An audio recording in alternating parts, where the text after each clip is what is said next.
तो ऑल्टो ही मुझे इससे कम की एवरेज दे रही थी, 12-13 की एवरेज ऑल्टो दे रही है। पैनोरामिक खुल नहीं रहा है, सो बट एक यही मुझे दिक्कत लगी। अभी जस्ट 40 डेज हुए हैं गाड़ी को लिए हुए। सेफ्टी के मामले में इसकी जैसे वीडियोस भी आती रहते हैं कि भाई इसकी किसी के साथ एक्सीडेंट हुआ तो पूरी गाड़ी ऐसे आगे से अंदर की तरफ चली गई है या बीच में से भी कट गई है। ये हम लोग इतना पैसा लगा रहे हैं, बिल्कुल, तो हमें सारी फैसिलिटीज मिलनी चाहिए। नमस्कार दोस्तों, मेरा नाम सचिन है, उम्मीद है आप सब लोग ठीक होंगे। आज हम ओनर से रिव्यू करने वाले हैं Kia Seltos STX petrol variant का।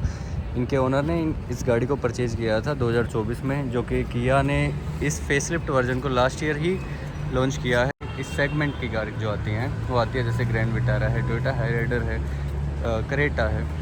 उन सब गाड़ियों को छोड़ के ओनर ने इसी गाड़ी को क्यों चूज़ किया और उनका क्या एक्सपीरियंस रहता है किया के साथ और इस गाड़ी के क्या प्रोस एंड कॉन्स है, सब चीज़ों के बारे में अब हम जानने वाले हैं इनके ओनर से।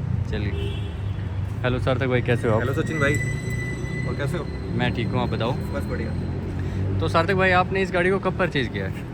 सचिन भाई, मैंने इसे अभी एक महीना ही ऑलमोस्ट 11 जुलाई 2024 को परचेज़ किया मैंने। कितना रनिंग कर चुके हो आप इस गाड़ी के साथ? ये 2700 कुछ चल चुकी है अभी। तो आपका जो फर्स्ट सर्विस जो होता है, जो मेनली इंस्पेक्शन के बारे में होता है, वो हो चुका आपका? हाँ, हो चुका है। वो उन्होंने कहा था 1500 किलोमीटर पे करवा लेना, लेकिन मैं किसी वजह से डिले हो गया तो वो मैंने 2000 पे करवा लिया था। तो कोई आपका इस गाड़ी में कोई इशू आया अभी तक, ऐसा कुछ? नहीं, ऐसा अभी तक तो कोई इशू नहीं है, बट एक इंटीरियर इशू है, वो भी बाद में डिस्कस करते हैं। हाँ, वो इंटीरियर में ही डिस्कस हाँ। करेंगे। आउटर में ऐसा कुछ है एक्सटीरियर में कि आपको लगता है कि इस गाड़ी में ये कमी है कि ये कुछ चीज़ें हो सकती थी या अभी नहीं दिया, ऐसा कुछ है? नहीं, मुझे ऐसा अभी कुछ इशू फेस नहीं हुआ अब तक। अभी तो 40 दिन हुआ अभी गाड़ी को लिए हुए, तो अभी ऐसा कुछ नहीं हुआ। तो सार्थक भाई, जब हम इस सेगमेंट की बात करते हैं, इस सेगमेंट का मेरा मतलब है कि कॉम्पैक्ट SUV सेगमेंट की अगर हम बात करते हैं तो इस सेगमेंट में और भी गाड़ी आती हैं, जैसे सुजुकी की ग्रैंड विटारा है, टोयोटा हाईराइडर है, हिंडे क्रेटा है। तो आप उन गाड़ियों की तरफ क्यों नहीं गए? देखो, मैंने टेस्ट ड्राइव ऑलमोस्ट सभी गाड़ियों की ली थी। मैंने स्कोडा की भी ली थी, स्कोडा में अपने पोशाक आ जाती है। मैंने विटारा की भी टेस्ट ड्राइव ली है, क्रेटा की भी ली है। तो अगर मैं इसमें बात करूँ तो इसकी लग्जरियसनेस, मुझे इंटीरियर काफ़ी बढ़िया लगा। ओके। स्कोडा में मुझे एक दो दिक्कत थी। स्कोडा में इसका टॉप मॉडल 20 लाख के आसपास पड़ जाता है। बिल्कुल। हाँ, तो मुझे स्कोडा का थोड़ा बहुत फीचर्स कम लगे इसके कंपैरिजन।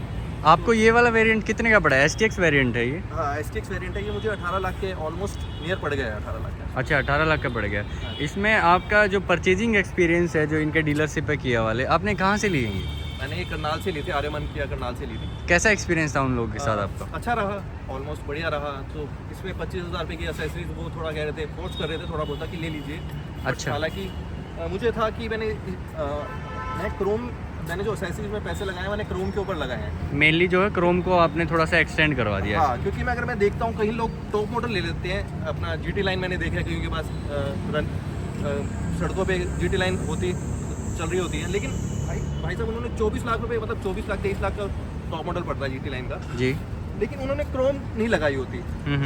जो लुक अपना गाड़ी के क्रोम से मेरे को देखने को मिली है ना, हाँ जी, वो मुझे लगता है कि क्रोम ऐसा है कि गाड़ी को एक उसके लुक को थोड़ा सा इन्हांस कर देती है Yes, ये। yes, yes. तो आप क्रोम के फैन हैं। हाँ, मुझे क्रोम लगा कि होनी चाहिए, बिकॉज अगर गाड़ी चल रही है कि जो क्रोम लुक देता है ना, वो नॉर्मल गाड़ी को नहीं मिल पाती है। तो गाड़ी पे कितनी वेटिंग थी भाई जब आपने इसको परचेज किया था? ऐसा वेटिंग कुछ नहीं थी, बोलते हैं वो बस वही एसेसरीज के लिए थोड़ा फोर्स करते हैं, बिकॉज वो भी सेल्स पर्सन है। अच्छा, तो मतलब ये है कि जो इसकी वेटिंग जो वो लोग बोलते हैं तो वो उसको कम कर देते हैं जब आपको थोड़ा सा एसेसरीज के लिए बोल देते हैं। बिल्कुल, कि भाई अगर आप एसेसरीज खरीद लेते हो थोड़ा बहुत साथ में, मुझे 25,000 तो जल्दी मिल जाता था, तो मैंने इसमें ऑलमोस्ट 18-19 हज़ार रुपये की एसेसरी लगवाई है। मैंने क्रोम पे ही ज़्यादा खर्चा करवाया उनसे। कैरेंस जो आती है वो भी 18 लाख में, उसमें भी सारे फीचर्स लगभग आ जाते हैं। आपने उसकी तरफ क्यों नहीं किया? क्योंकि आप बस मुझे इतना बताओ कि आपका फैमिली के साथ रनिंग ज़्यादा है या आपका सोलो रनिंग ज़्यादा?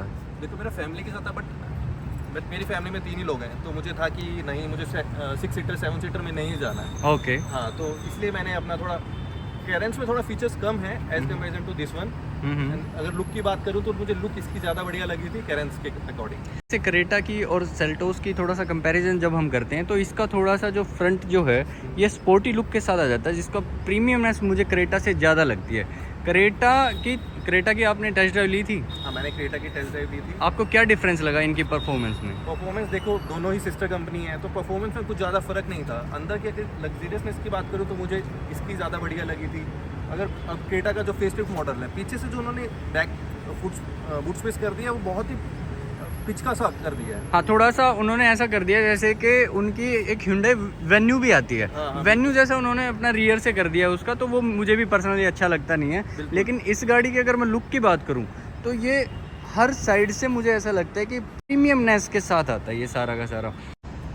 सार्थक भाई, आप मुझे ये बताइए कि जैसे आपने इसकी अभी तक 2700 किलोमीटर की रनिंग कर ली है, आपको इसके सस्पेंशन के साथ कोई ऐसा इशू हुआ हो, या बॉडी रोल इस गाड़ी का कैसा है, या फिर जब भी आप इसको ओवरटेक करने की ट्राई करते हो किसी और गाड़ी के साथ, आपको इसकी परफॉर्मेंस कैसी लगती है? परफॉर्मेंस मुझे ओवरऑल बढ़िया लगी है, बट अगर मैं बात करूँ, मैंने इसकी टॉप स्पीड अभी 130 पे ही चलाई, क्योंकि इसकी फर्स्ट सर्विस नहीं हुई है। हाँ। तो मैं सोच रहा हूँ कि जब ठीक है, जब फर्स्ट सर्विस हो जाएगी तो थोड़ा इसको भगा के देखूंगा, इसकी टॉप स्पीड चेक करके देखूंगा। तो 130 पे क्या था इसका बॉडी रोल, कैसा था, स्टीयरिंग एक्सपीरियंस कैसा था, वो ज़्यादा वाइब्रेट कर रहा था या नॉर्मल था? वाइब्रेट नहीं था 130 पे, तो 130 नॉर्मल है मेरे पास। मैं ऑल्टो रनिंग कर रहा हूँ, ऑल्टो 120 में इधर उधर हो जाती है।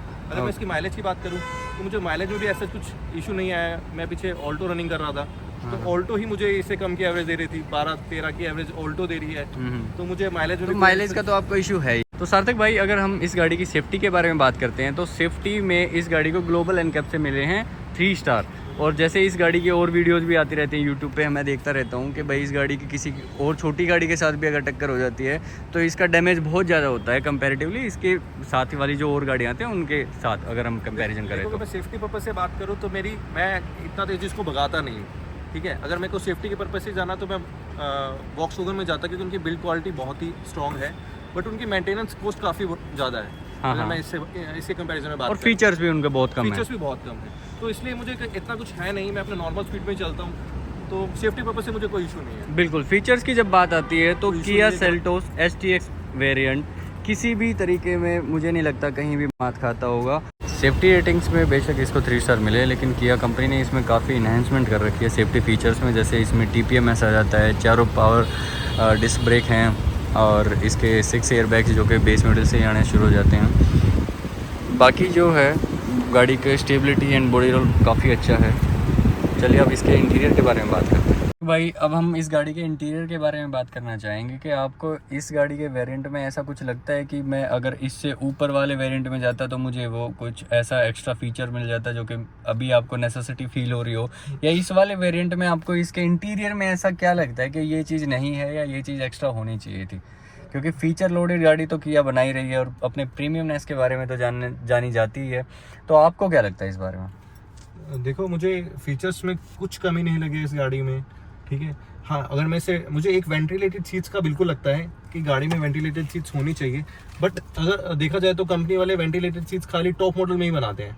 यस। तो बट मुझे था कि मैं क्यों वेंटिलेटेड सीट्स के लिए मतलब 3-3.5 लाख रुपए एक्स्ट्रा पे करूं। बिल्कुल। तो मुझे वेंटिलेटेड सीट्स का लगता है, बट किया वालों ने थोड़ा इस कमी को भी दूर कर दिया है। अगर मैंने बात करी, मतलब मैंने उनसे पूछा था, इन्होंने क्या किया है कि अब एक्सेसरीज में दे रहे हैं हमें वेंटिलेटेड सीट्स। अभी जब मैंने गाड़ी को परचेज किया तो सोनेट में इन्होंने एक्सेसरीज निकाली हैं, तो तकरीबन 10,000 में ये हमें अपनी ही गाड़ी को वेंटिलेटेड सीट्स में कन्वर्ट कर सकते हैं। अच्छा, जैसे कि मैं देख पा रहा हूँ STX में जो सीट्स जो आती हैं, जो इनका जो लेदरेट है वो ऐसा बना रखा है कि अगर कल को इसमें इन लोगों ने वेंटिलेशन भी डालना चाहे तो इजीली कर सकते हैं, हमें सीट कवर्स चेंज करवाने की जरूरत नहीं पड़ेगी। ये कंपनी फिटेड ही सीट्स कवर ऐसे दे रखे हैं। बिल्कुल। तो सोनेट में इन्होंने तकरीबन 10,000 रुपए की वेंटिलेटेड सीट्स एक्सेसरीज में निकाल दी हैं। ये तो काफी बेटर है। हाँ, तो होपफुली ये सेल्टोस में भी जल्दी लेके आए।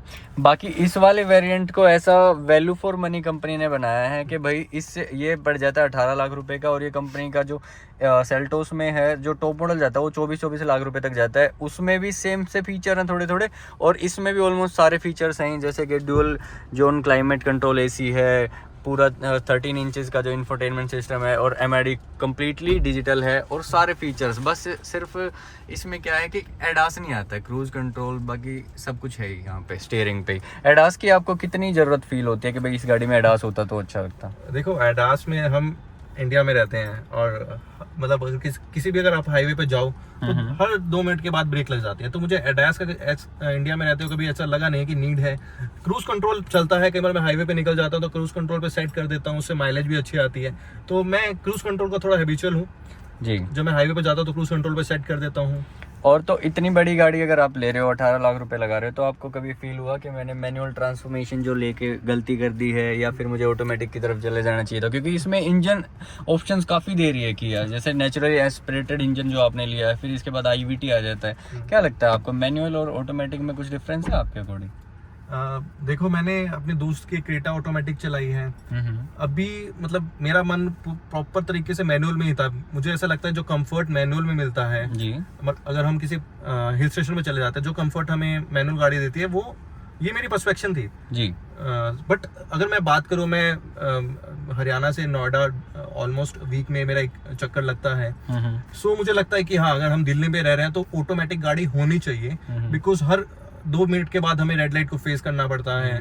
सो मेरा मतलब मुझे लगता है, रिग्रेट होता है कि हाँ ऑटोमेटिक होती तो बढ़िया है। बट ऑटोमेटिक मैं उस टाइम इसलिए नहीं गया, थोड़ा माइलेज का सोच रहा था कि माइलेज कम देगी। बट ठीक है, अब जो भी है। किया कनेक्ट का जो फीचर आता है वो आपके अकॉर्डिंग कितना प्रैक्टिकल है? देखो, किया कनेक्ट अभी मैंने इतना यूज नहीं किया है, बट हाँ कहीं बार मुझे रनिंग देखनी होती है, कितने किलोमीटर्स में रन कर चुका हूँ। सपोज करो, अगर किसी को हम अपनी गाड़ी, कोई मुझसे लेके चला जाता है, मेरा दोस्त लेके चला जाता है, हमें देखना है कि वो कहाँ पर गया है, किसी को ट्रैक करना हो। बिल्कुल बिल्कुल। बेसिकली अपनी गाड़ी को ट्रैक करना हो तो ये हम घर पे बैठ के ही कर सकते हैं एक एप्लीकेशन के थ्रू। बिल्कुल। So it's a great feature. तो पैनोरामिक सनरूफ जो है इसमें काफ़ी बेहतरीन आता है, वन टच। आप मुझे ये बता रहे थे कि इस गाड़ी में क्या कमी है, मुझे लगता है यही लग रही है। हाँ, क्या दिक्कत है ये? सो अभी कुछ पता नहीं, 2-3 दिन से मैं इशू फेस कर रहा हूँ कि अब इसका पैनोरामिक खुल नहीं रहा है। सो बट एक यही मुझे दिक्कत लगी, अभी जस्ट 40 डेज हुए हैं गाड़ी को लिए हुए। सो इनका थोड़ा इशू कर रहा है। वो मैंने बात करी है किया वालों से, सो वो ये कह रहे थे वहाँ शोरूम ले आइए। मतलब 40 डेज के अंदर अगर इसमें कुछ इशू आ गया है तो मेरे लिए मतलब बस ये तो काफ़ी बड़ी बात है, क्योंकि आपकी जो रनिंग है वो भी 2700-2800 किलोमीटर के आसपास है, और लगभग 40-45 दिन मुश्किल से इस गाड़ी को लिए हुए हैं। और जो टेक्निकल इशू अगर गाड़ी में अभी से आना शुरू हुआ है, तो ये मतलब किया को थोड़ा सा और काम करने की ज़रूरत है अपने ऊपर। इंटीरियर में मुझे एक कमी लगी है इनकी, इस वाले सेगमेंट में HTX में एंड्रॉयड एप्पल एयरप्ले वायरलेस नहीं है। हाँ, वायरलेस नहीं है, क्योंकि इससे अगर मैं छोटे वेरिएंट्स की बात करूँ, जैसे STK है, उसमें भी कंपनी फिटेड इंफोटेनमेंट स्क्रीन आती है, वो भी डिजिटली होती है, लेकिन वो 8 इंचेस में आती है, ये आपकी 13 इंचेस में। उसमें वायरलेसली हम एंड्रॉयड ऑटो कारप्ले को हम चला सकते हैं। और इससे उससे फिर जैसे STK प्लस में भी है, फिर STX आता है, STX में नहीं है।